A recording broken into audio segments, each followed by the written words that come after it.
La modernisation des infrastructures culturelles figure au cœur des priorités de l'Église évangélique du Congo.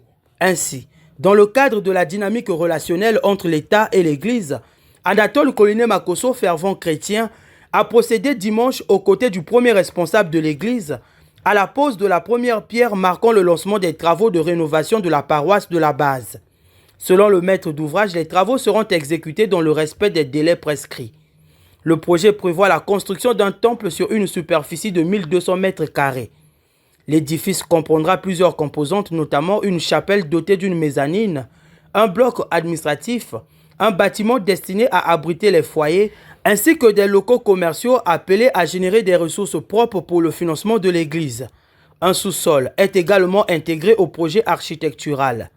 Le président de l'église évangélique du Congo, le révérend Guy Loko Elenga, y voit d'ores et déjà un grand soulagement pour les fidèles. Le peuple a besoin de la parole et cette parole doit être écoutée dans les conditions les meilleures.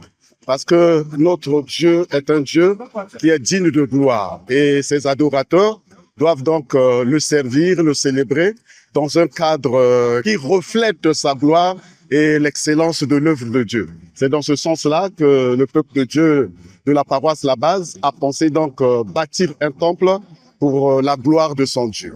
Après avoir assisté au culte, Anatole Koliné Makosso, fils de l'église évangélique du Congo, a consigné dans le livre d'or le message suivant.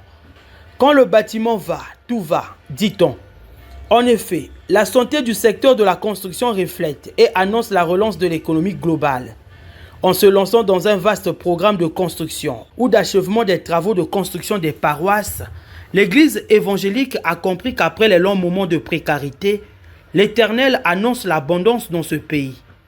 Je rends grâce à Dieu qui me permet de participer à cette campagne de relance et de relèvement de l'Église et prie le Seigneur, notre Dieu, de nous assister et de nous permettre de conduire cet ouvrage jusqu'à son terme.